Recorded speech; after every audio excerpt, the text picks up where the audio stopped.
En anglais, donc, ce matin, je vais vous présenter ce webinaire en français. Je suis ravie de tous vous accueillir.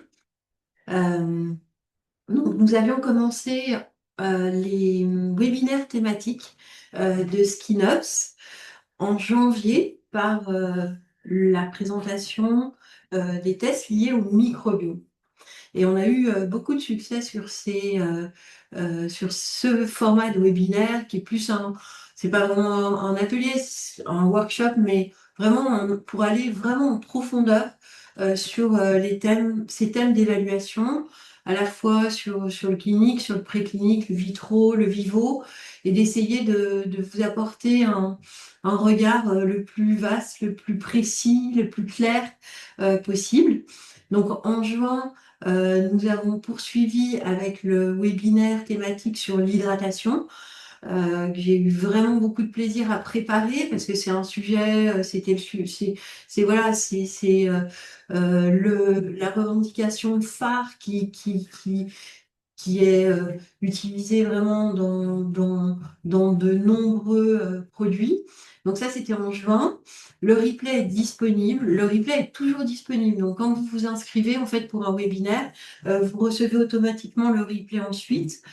Pour ceux qui le souhaitent, on peut envoyer le PDF, mais c'est réservé à nos partenaires ou aux utilisateurs de la plateforme. Et donc aujourd'hui, je suis ravie de vous présenter ce webinaire thématique, donc le troisième, dédié à la fonction barrière.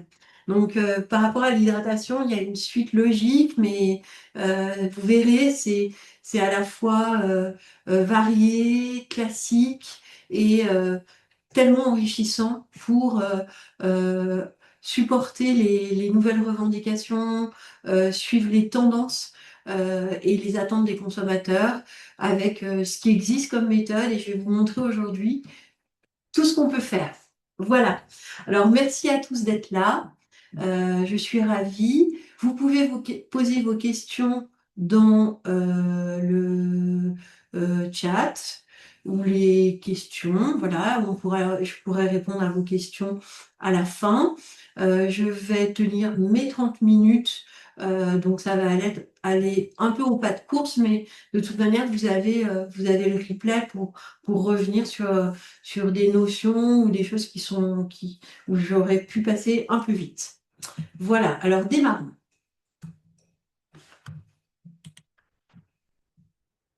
Donc voilà, je suis Anne Charpentier. Donc les slides sont en anglais, mais voilà, j'ai fondé Skinops il y a 10 ans maintenant.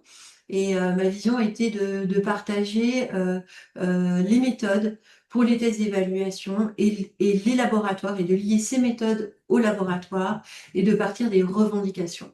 Qu'est-ce qu'on cherche à valider scientifiquement?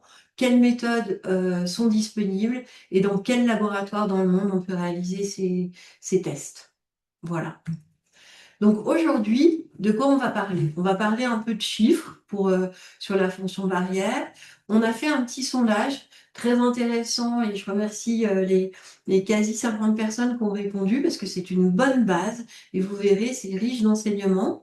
Ensuite, on verra les aspects biologiques de la fonction barrière. Cet après-midi à 4 heures, Lipotite et Olia Vedanskaya parlera de l'approche de la mesure, de la quantification, de l'organisation lipidique, justement pour cette validation de la fonction barrière. Mais comme elle ne parle pas français, ce sera cet après-midi, donc vous aurez aussi le replay. Et puis, comment choisir la bonne méthode. Donc, quelques chiffres. Je vais reprendre un peu les baromètres. Alors, je les ai remis à jour puisque c'est un peu la rentrée. Et j'ai fait apparaître ici, vous voyez, la fonction barrière, renforce la fonction barrière, puisque c'est ce dont il s'agit. Et ici, j'ai mis en parallèle dans les revendications les plus recherchées sur la plateforme. Donc, en bleu, vous avez 2025 et en gris, vous avez 2024. Et on voit que sur la clinique qui est en bleu, la fonction barrière arrive en troisième l'année dernière et vous voyez, en 2024, elle était quatrième. Et quand on est sur les aspects précliniques, on voit que c'est un sujet, c'est la cinquième recherche la plus grande. Et là, ici, ce qui était intéressant de voir c'est par territoire. Et on voit qu'en Europe et aux États-Unis et en Asie, c'est vraiment très prédominant. Après, en Inde et en Amérique du Sud, ça l'est moins. Et sur les Skinos baromètres, alors par rapport à la routine. Donc ça, c'est des baromètres qui sont issus à la fois de toutes les rencontres qu'on fait, comme la plateforme, le symposium Cosmétotest. On est vraiment au carrefour de plein d'informations. Et ça, c'est une synthèse. Voilà, c'est un index. Donc là, on voit que sur la science-based proof, ben, on est toujours avec South Asia vraiment dans le, dans la course. Et puis tout ce qui est complexe aussi, in vitro modèle, avec l'Amérique du Sud. Donc, il y a trois signaux qu'on a vus à partir des données de la plateforme, de la demande d'une évaluation plus en profondeur. La deuxième chose, c'était la fonction barrière en tant que et la structure, les mécanismes d'action qui convergent. Et puis, c'est global. Cette évaluation de la fonction barrière, elle est globale, mais c'est vraiment un écosystème concentré. On voit on trouve des solutions dans 45 pays. Il y a à peu près 50 solutions cliniques. En in vitro, on a à peu près 66 paramètres et plus de 200 laboratoires de tests. Donc, qu'est-ce qu'on voit aujourd'hui de ces recherches? Qu'est-ce qui ressort aujourd'hui? Vous verrez, je vous présenterai un panorama, parce que dans toutes les questions que vous avez eues, il y avait aussi cette question de panorama. Mais là, si on fait une petite vue rapide, voilà, du paysage, qu'est-ce qu'on a? On a la mesure de la barrière, de la perméabilité de cette barrière avec la PIE, la perte insensible en eau. Donc, on a différents appareils, des chambres fermées, des chambres ouvertes. Et je vous précise la profondeur. Donc là, on est sur du stratum corneum.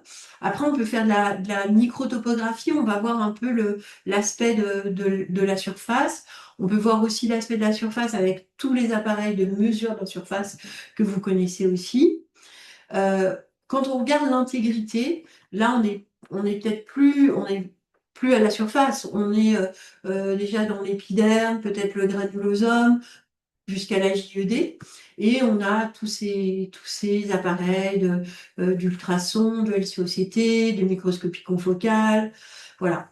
Et ensuite, tout ce qui est de la quantification, l'organisation des lipides dans cette structure de l'épiderme, c'est vraiment les briques et le mortier, vraiment classiquement.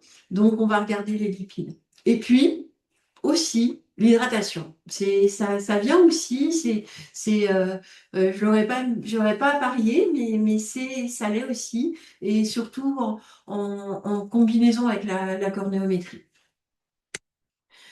Donc, cette petite étude qu'on a menée il y a 2 jours seulement, en fait, ce que je trouvais intéressant, en fait, l'idée est venue à Cosmétotest quand on a fait la table ronde sur l'hydratation. On a trouvé intéressant de partir d'un constat, de votre constat, de ce que vous dites, de ce qui ressort, ce qui est important pour vous.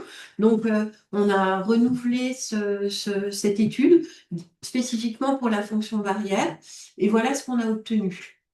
Donc, ce qu'on voit, c'est que la première question, c'est quelle était la méthode qui vous vient le plus vite en tête? Donc, on a eu à peu près 22 réponses en français, 24 en anglais.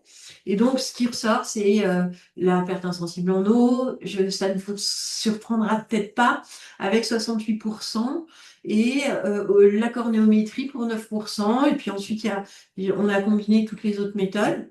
Et dans cette question 1, ce qui m'a intéressé, c'est de regarder la part du vitro et du vivo.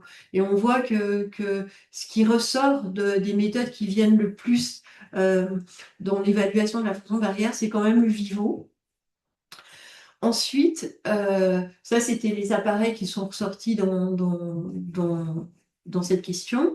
Et puis, euh, cette deuxième question, c'était qu'est-ce que vous allez prioriser euh, comme type d'essai? Est-ce que c'est un essai in vitro, ex vivo ou une étude clinique? Et c'est prédominamment 68%. Alors, on est exactement sur le même chiffre, mais c'est comme ça. euh, d'études in vivo avec 25%, ce qui est intéressant. Je ne pensais pas que ce serait autant avec l'approche des deux. Alors, en général, on commence par le vitro et puis après le vivo. Et très peu de cas, finalement, où on fait que du vitro au départ. Voilà. Ensuite, les questions 3 et 4. La question 3, c'était quelle est la revendication qui vous semble que vous ayez eu à évaluer et qui vous semble la plus difficile. Donc, on a eu plein de choses très intéressantes. Donc là, c'est un peu la liste à la Prévert avec ce qui concerne un film protecteur, son apparence, la mucose nasale aussi. Euh, Qu'est-ce qu'on peut dire aussi après quand on prend en compte les procédures esthétiques, les biomarqueurs, pour les produits rincés, les peaux sensibles, le microbiote, la structure des lipides. Quand on parle de tests un peu spécifiques sur les bébés ou les dermatites atopiques, et puis tous ces mots, tous ces termes de revendication qu'on voit pour la fonction barrière qui peut être réparée, renforcée, euh, euh, restaurer, maintenir. Voilà, comment est-ce qu'on fait finalement avec les méthodes qu'on a pour distinguer ces choses-là. Donc, je vais essayer de vous l'expliquer au mieux. Et puis aussi cette question de restaurer, mais comment la barrière doit être au départ? Qu'est-ce qu'une fonction barrière en bonne santé? Et puis, la fonction barrière, après des stress répétés, des agressions répétées, comment elle est résiliente. Et puis aussi, euh, avec des chiffres, combien de fois elle est mieux réparée. Donc ça, ça, on tend vers le marketing. Et puis après, tout ce qui est de la translation des résultats in vitro et de la difficulté de trouver à peu près ou des bons transferts sur le vivo.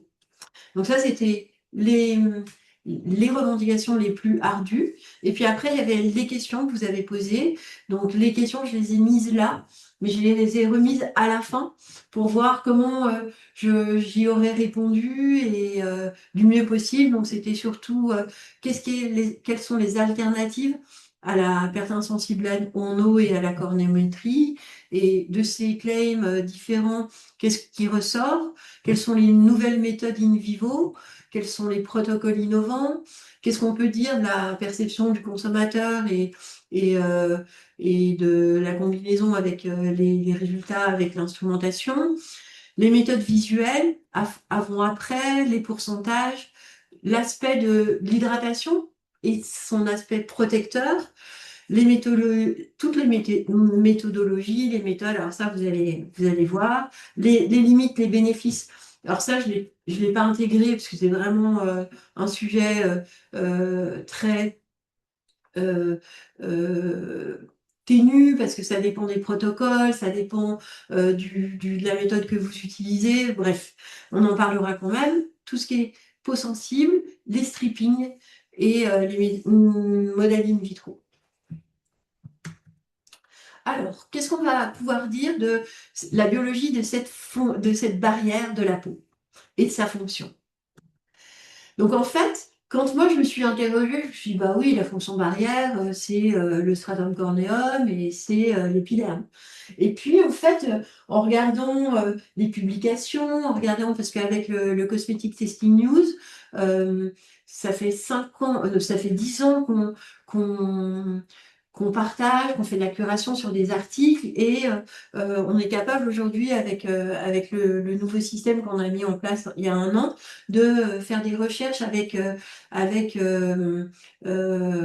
de rassembler ces thématiques et j'ai vu que sur les 100 articles qui étaient liés, qu'on avait publiés depuis un an, bah en fait, c'était marrant parce qu'il y avait aussi cet aspect JED, jonction dermo-épidermique et derme. Et en fait, il y a quelque chose qui apparaît, et je pense que c'est dans les tendances aussi, stricto sensus, la fonction barrière, c'est la perméabilité, donc c'est le stratum corneum et l'épiderme.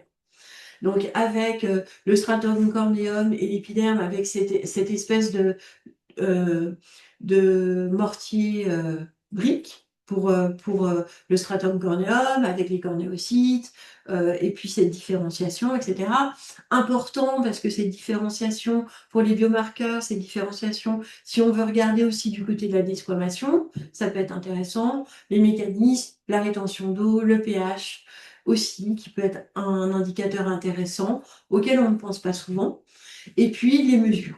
Voilà, avec les agressions, tout de suite on peut en parler, avec les strippings, avec le lauryl sulfate.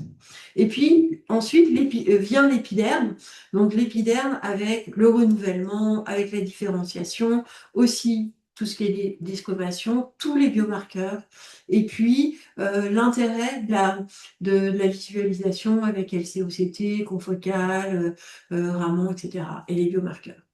Et donc ça, c'est plus la protection contre les agents externes et la limitation de la perte insensible en eau. Ça, c'est vraiment stricto sensus la notion de fonction barrière de la peau. Et puis ensuite, avec cette tendance plus dermo-cosmétiques actives, euh, les, la peau, finalement, globalement, et on intègre le derme comme support mécanique et structurel, avec l'acide hyaluronique, avec le collagène, etc. Et ces mécanismes qui sont l'élasticité, la fermeté, aussi la vascularisation, avec son rôle de thermorégulation, d'innervation, d'immunité, etc. Donc ça, c'est plus global. Donc ça, c'est un petit récap voilà, stratum corneum, épiderme et JED et derme. Après, dans les dimensions émergentes, ce qu'on voit, c'est le microbiome, voilà, parce que il est là et il est un peu en transverse sur tous les claims, sur toutes les revendications, que ce soit de l'anti-âge. Donc, il est là pour la fonction barrière et on va même sur la notion de biofilm, très intéressante en vitro. L'approche aussi des peaux sensibles et réactives, parce que en fonction de barrière, sensible, il y a une vraie évidence. Et puis ensuite, tout ce qui est exposant. Pollution, on parle aussi de climate adaptative maintenant, avec notre nouveau contexte climatique. Donc voilà, c'est les trois notions que nous, on a vu émerger. Alors maintenant, comment on regarde l'évaluation de ces performances? Donc, comme je vous l'ai dit, cet après-midi à 4 heures, Olia Venanskaya sera là pour vous parler spécifiquement des lipides, l'évaluation des lipides et la fonction barrière. Et nous maintenant, on va regarder ce qui se passe, ce qu'on peut dire. Donc, nous, sur la plateforme, on a référencé plus de 59 appareils, 37 fabricants d'appareils, de la plus classique à la plus innovante. On va voir tout ça maintenant. Donc, quand on regarde, ça, c'est vraiment un petit focus, mais vraiment un petit focus parce qu'il y a un grand tableau qui vous attend. Donc, ce qu'on va regarder, au départ, c'est l'évaporation de l'eau, bien sûr, et on va avoir deux façons. Il y a l'aspect effet régénérant, effet protecteur. Effet protecteur, ça sera avec un, des strippings, après un dédommage. On pourra aussi avoir pré-traitement si c'est des procédures, de la pollution, procédures esthétiques, etc. Ou alors sans rien. C'est pour ça qu'il y a avec la perte insensible en eau, il y a une variété de protocoles. Donc déjà là, vous en avez trois. Et ensuite, en fonction si vous faites des périodes de wash-out, si vous faites des pré-mesures, si vous faites des mesures immédiates, si vous attendez, vraiment, ça c'est typiquement le genre de détail à vraiment décider avec le laboratoire de test dans le protocole initial et avec l'habitude qu'ils ont. Et d'ailleurs, vous verrez sur la plateforme, on a mis les deux. Transépidermal water loss avec stripping et sans. Parce que ceux qui mettent, ceux qui sont avec stripping, c'est ceux qui connaissent vraiment très bien le travail avec les procédures de stripping. Donc ensuite, on voit l'intégrité de la matrice lipidique avec tout ce qui est microscopie, tout ce que présente l'hypotype avec les chromatographies, le shotgun, tout ce qui est lipodynamique. Et puis, on peut faire du cellulomètre. Après, tout ce qui est intégrité de la JED, les ultrasons, le confocal, la LCOCT, tout ce qui est biomarqueur aussi.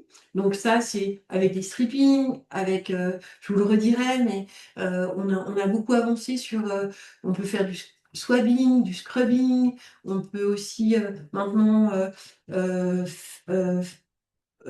prélever le liquide interstitiel sur la peau. Et ça, à Cosmétotest, il y avait les gens de Astilion qui étaient là pour présenter. C'est vraiment une technique incroyable. Je vous en parlerai après. Voilà. Et aussi, on pourrait dire, et pourquoi on ne regarderait pas la desquamation de la peau et voir comment ça se passe. Donc ça, c'est vraiment une petite vue rapide, efficace. Et là, maintenant, je vous présente un tableau beaucoup plus complet, parce que dans vos questions, c'était oui, mais qu'est-ce qu'on peut faire? C'est quoi les alternatives? Qu'est-ce qui est innovant, pas innovant? Je pourrais peut-être ajouter une petite colonne là sur le degré d'innovation. Mais alors, vous retrouvez tout ça dans Zoom 33, vous retrouvez tout ça dans le Cosmetic Testing News quand vous faites la recherche avec Skin Barrier, voilà, et vous avez tout. Donc, je reviens pas là-dessus. L'hydratation, ça peut être le cas. Tout ce qui est composition, ça on l'a vu. Ça on l'a vu. Ensuite, les mécanismes structurels. Donc, ça peut être aussi en in vitro ou en ex vivo avec des dosages, avec tous les dosages ohmiques, tout ce qui est gène expression aussi. Le renouvellement de l'épiderme avec des mesures avec la DHA et faire des mesures de couleur pour voir s'il y a une modification. L'absorption aussi avec des sondes Raman. Est-ce que la fonction barrière est tellement endommagée qu'on a une absorption cutanée qui est beaucoup plus grande? Et est-ce qu'on a une amélioration après l'utilisation d'un produit? Sur l'aspect sensoriel, on va pouvoir mesurer des aspects de douceur avec des frictiomètres, avec le touching finger qui est là, qui est super innovant. Et puis, la caractérisation holistique. Alors c'est vrai que c'est pas le cœur de ma présentation aujourd'hui, mais entre les scorages, qui peuvent être des scorages visuels d'experts ou tactiles, ou tout ce qui existe en termes de mesures holistiques, de ce que ressent le volontaire, le panéliste, à la maison, chez lui. Enfin, il y a énormément de choses qui sont possibles et la fonction barrière peut être vraiment intégrée dans ce type de protocole. Et ensuite, on a des choses un peu nouvelles sur la surface de la peau avec des nanotopographies et alors qui sont présentées par Camax et Loretta. Donc, je vous en parlerai un peu dans les innovations. Et puis aussi, tout ce qui est visualisation du micro-relief, est-ce que ça peut bouger? Voilà. Et quand j'ai regardé sur la plateforme, j'ai fait un petit tour, je me suis dit, mais en fait, l'oxygénation, ça pourrait être aussi un paramètre, peut-être certes pas direct, mais qui pourrait être pris en considération en complément avec le contenu de l'épiderme. Donc il y a plein de choses là-dessus. Je vous le remettrai, mais voilà, il y a trois instruments qui mesurent cette oxygénation tissulaire. Et puis après, il y a le microbiome, alors avec les diversités, l'équilibre, avec tout ce qui est possible en prélèvement. On fait un prélèvement, on le met en culture, on fait un prélèvement, on l'analyse directement. Et puis aussi, pourquoi pas, tout ce qui est défense antimicrobienne. Voilà, donc nous on a vu 3 signaux. Euh, la fonction barrière avec l'aspect moléculaire, le, comme je vous l'ai dit, la PIE comme universelle, mais peut-être pas suffisante, donc avec toutes les autres méthodes, et puis la nécessité et cette vision que le vitro et le vivo convergent. Donc c'est vrai que sur le vitro, il y a tellement de possibilités sur les modèles, sur les agressions, etc., que on peut, en fonction des résultats de vitro sur des biomarqueurs particuliers, avoir, mais ça on va le voir tout de suite. Donc, on regarde précisément les méthodes maintenant, donc en chambre ouverte, en chambre fermée. Je ne vais pas revenir vraiment là-dessus parce que c'est vraiment deux choses très distinctes. Il y a les adeptes de chambre fermée, les adeptes de chambre ouverte, et c'est des choses différentes. Mais les deux sont intéressantes. Voilà. Ensuite, tout ce qui est optique, donc la spectroscopie NIR, tout ce qui est in vivo, en confocal, alors avec des choses intéressantes, différentes. La mesure hauteur aussi, c'est intéressant. Sur l'émission thermique, c'est vraiment très spécifique. On l'avait présenté aussi pour l'hydratation. Tout ce qui est biochimique et histologique, donc la composition moléculaire, la composition cellulaire et tout ce qui est la quantification avec les strippings et tout ce qui est cette nouveauté des biomarqueurs qui peuvent être analysés à partir des strippings. Et puis les lipides, le profiling des lipides. On peut même voir les desmosomes sur un bon stripping. euh, En microscopie confocale, on voit les desmosomes. Et ça, on le voyait quand je travaillais chez Dermscan il y a 30 ans maintenant. On avait fait des tests avec Henkel sur le sujet et un fabricant d'ingrédients. Voilà. Donc après, tout ce qui est cornéométrie co, mais je ne vais pas m'attarder là-dessus.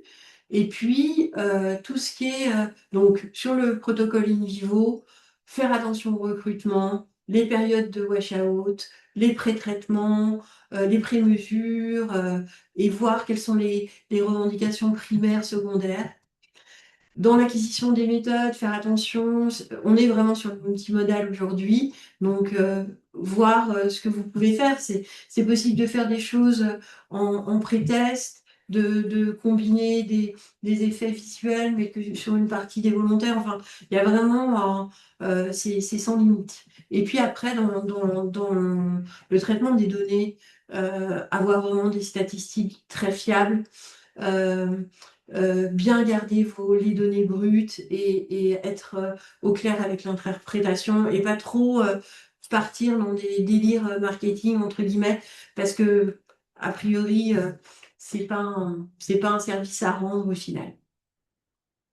Alors, là, on va partir là, c'est plus sur le vitro, in vivo. Donc, on peut être sur des organoïdes, sur des explants, on peut être sur des cultures 2D, on peut être sur du 3D, épiderme ou épiderme total. Et alors, imaginez que sur ces épidermes, on peut faire plein de choses. On peut faire du scratch test, on peut prendre des épidermes âgés, on peut prendre des épidermes de bébés. En fait, quand je dis on peut prendre des épidermes, c'est-à-dire que les cellules qui vont nous permettre de réaliser ces épidermes construites vont être des cellules de bébés ou de personnes âgées, etc. Ce qui va donner un épiderme tout à fait configuré différemment. Et en plus, maintenant, on fait de plus en plus de tests où, sur ces modèles, on ajoute, c'est vraiment des modèles augmentés avec, on peut rajouter des capillaires, des neurones, des mélanocytes, enfin, plein de choses. Et ensuite, il y a tout ce qui est ce que sont les essais de perméabilité, qui sont très, très classiques en in vitro, avec la mesure TIR, qui est un peu l'équivalent de la de la TEWL in vitro. Ah oui, et puis là, je vous ai fait une petite liste, hein, j'ai pris les premiers, mais il y a plus de 60 biomarqueurs qui sont liés à la fonction barrière. Mais je vous montrerai. Donc, les méthodes émergentes, LCOCT, je ne sais pas si c'est encore une méthode émergente parce qu'on en parle depuis un moment, mais maintenant on est de plus en plus sur du quantitatif, donc c'est super intéressant. Le sensoriel avec le touch finger, Sibase qui est une nouvelle façon de revisiter l'impédance-métrie. Euh, la nouvelle mesure proposée par IEC et Oriba de l'aqualogue, c'est la mesure confocale avec un système flexible, donc on peut aller dans plein d'endroits, très intéressant. Ce que je vous disais sur la nanotopographie proposée par Loretta et Camax aussi qui fait une mesure X-fluo. On est dans l'ère des mesures connectées, diagnostiques. Donc, je sais que il y a des choses qui se font en cornéométrie, en perte insensible en eau. Je suis pas à jour exactement aujourd'hui de ce qui se fait ou pas. Et puis sur les fluides interstitiels, très intéressant. Alors là, je l'ai pas rajouté, mais je vous le dis à l'oral, mais je le rajouterai tout à l'heure. C'est Medix Health avec le Ciascope qui nous a dit il y a quelques semaines, c'est très récent, qu'ils viennent de sortir un nouveau système de logiciel avec de l'IA et qui ça s'appelle Securisure. Enfin, je vous le mettrai dans la diapo. Et donc, ça va être un peu du CSCOF augmenté dans les nouveautés. Voilà. Donc, en nombre, bah voilà, c'est tout ce qu'on trouve sur la plateforme. On va le voir ensemble tout de suite. Et je vais vous montrer maintenant comment faire pour tout retrouver sur la plateforme. Parce que c'est vrai que ça, c'est de la théorie. Donc là, vous êtes sur vous êtes sur la home page. Donc pour vous connecter, c'est simple, c'est ici. Donc une fois que vous êtes connecté, vous pouvez choisir préclinique, clinique. Donc là, on commence par le préclinique et je vais dire, ben, moi, je cherche de l'efficacité et j'ai 100 revendications et je vais faire, alors je peux faire barrière comme ça, euh, renforce la barrière cutanée, ou en préclinique, ce qui est intéressant, c'est que je peux directement aller voir à quoi ça correspond. Et là, vous voyez, on a la fonction barrière. Donc moi, je m'intéresse que à ça. On a les méthodos. Donc, si on recherche une méthode spécifique, mais sinon, on a tous les paramètres et c'est de là qu'ils sortent. Et là où c'est vraiment très puissant, et je ne sais pas si tout le monde on a la connaissance, mais nous, on a dit, ben, ok, cytokératine, on vous explique pourquoi on va prendre la cytokératine. Et ensuite, comme toujours, vous pouvez l'enregistrer, vous pouvez le retrouver dans vos projets, vous pouvez contacter tous les prestataires, leur envoyer un message, vous retrouvez ça dans votre messagerie. Et vous pouvez aussi regarder cette méthode plus en détail. Voilà. Et vous pouvez aussi, si par exemple vous avez votre historique, retrouver votre historique et vous dire ben, finalement c'est qui Saint-Ivia, ok, je vais regarder leur fiche labo. Et aussi regarder les prestataires, regarder tout ce qu'ils font. Donc nos partenaires vous permettent d'avoir un accès gratuit depuis 10 ans. Donc, ils sont mis en avant. Voilà. Et vous avez la carte du monde, vous avez tout le monde, ceux qui sont partenaires ou pas. Et voilà. Ça vous permet d'avoir vraiment une vision globale. Donc, ça, c'est l'approche fonction barrière. Et quelque chose de très intéressant, c'est que si vous dites, je mets pas fonction barrière là, je mets juste ça. Et ici, je vais prendre Donc là, j'ai effacé mes filtres, mais je veux voir les paramètres et je veux voir, par exemple, alors là, je triche un peu, hein, parce que je vais prendre toutes les cytokératines et je veux voir si elles interviennent dans la fonction barrière. Ben, j'ai juste à faire ça. Et là, je dis, ah bah tiens, c'est super intéressant. Ces 4 cytokératines, elles sont là-dedans. Et là, si je dis, ben, je veux que la barrière, et je vois que j'en ai plus que 4. J'en ai plus que, j'ai les 6 et 16. Voilà, la 6 et 16. Donc ça, c'est le préclinique. Et maintenant, je vais vous présenter le clinique. Donc la clinique, euh, c'est plus simple. Mais bon, ça fonctionne exactement pareil. Vous sélectionnez votre type de produit, la revendication, fonction barrière. Et là, ce qui est intéressant, c'est que vous pouvez regarder les paramètres d'étude. Et là, moi, j'ai choisi la perte insensible en eau. Là, par exemple, j'ai les 17. On peut regarder différentes choses, mais moi, je vais regarder la perte insensible en eau qui est là. Voilà, donc j'ai les différents prestataires, etc. Mais il y a plus que 2 solutions. Et puis ensuite, alors voilà. Là, ensuite, je vais regarder sur le paramètre d'étude sébum et lipides. Donc, je vais retrouver, donc là, vous voyez, on voit les desmosomes entre les deux. Et puis, ce que va présenter l'hypothèse cet après-midi, la possibilité de mesurer très précisément les lipides. Voilà, qu'est-ce que je voulais vous montrer? Ça, c'est la fiche des lipides. Et ça, c'est la fiche des lipides. Et ça, c'était, je voulais vous montrer le Cosmetic Testing News. Donc, global. Et après, quand vous faites la recherche ici, moi, j'ai mis fonction barrière. Alors, il y a beaucoup plus de choses en anglais qu'en français. Et là, on trouve 345 résultats. Mais si je fais moins d'un an, j'en ai 100. Voilà. Et ça, ce qui peut être très utile, c'est que vous mettez ce lien URL dans votre IA favorite et vous pouvez avoir des petites synthèses. Voilà, c'est notre secret. Donc, je vais reprendre ma présentation. Donc ça, c'est, voilà, comment vous faites pour chercher. Et par rapport aux questions qu'on a vues, ben, vous avez vu, il y a plein d'alternatives à la perte insensible en eau. Tout ce qui est support, réparer, maintenir, ben, en fait, c'est des degrés. Je pense qu'on peut faire tout ça avec la PIE, mais c'est le protocole qui va décider en fonction de si c'est une mesure immédiate, à long terme, quel type de volontaire vous faites, est-ce qu'il y a une agression ou pas d'agression. Les nouvelles méthodes, on en a parlé. Perception du consommateur, très intéressant. Vous pouvez combiner toujours une mesure biométro ou une mesure de scorage avec une perception consommateur.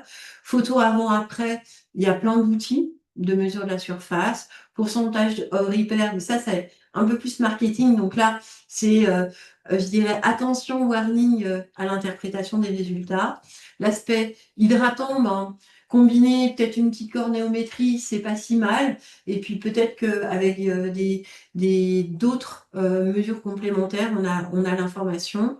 Les peaux sensibles, bien évidemment, soit partir directement de peaux sensibles ou de peaux agressées avec des modèles vraiment très performants en in vitro.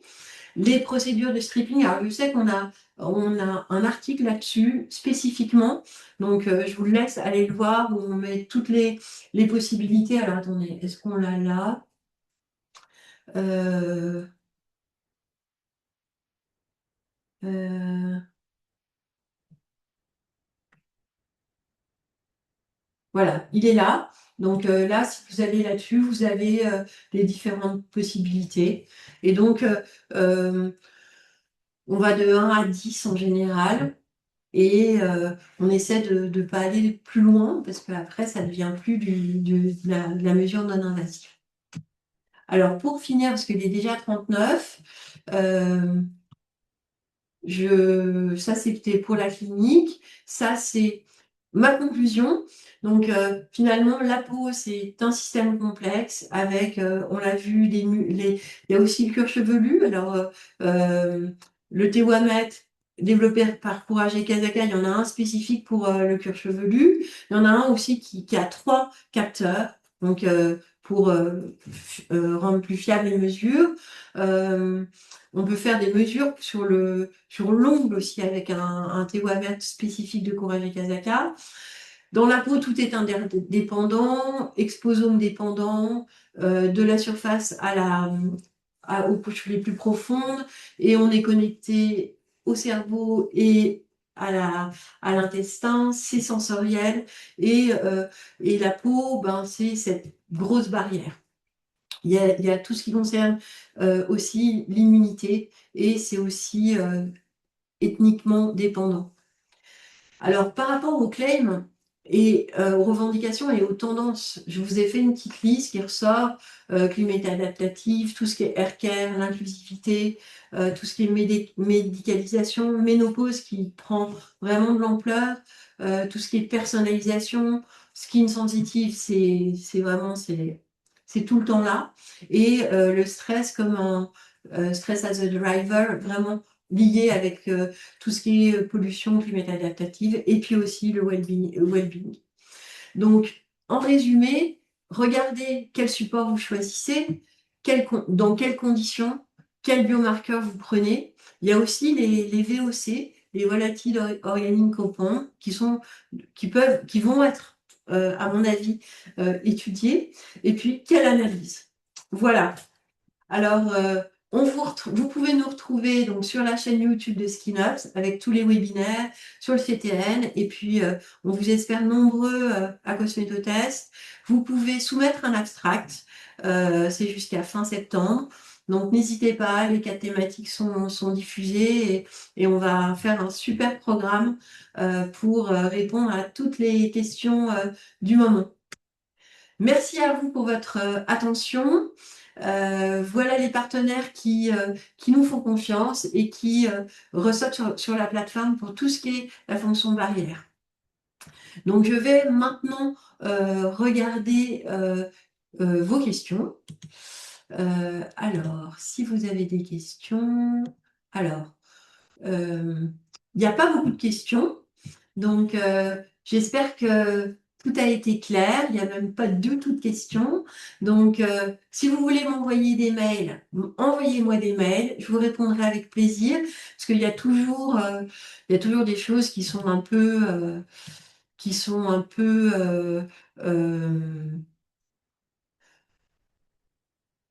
en dehors de la boîte, voilà, out of the box. Donc, si vous avez des questions très spécifiques, eh ben, n'hésitez pas. C'est vraiment un plaisir. Avec Ilona, on va préparer un livre blanc.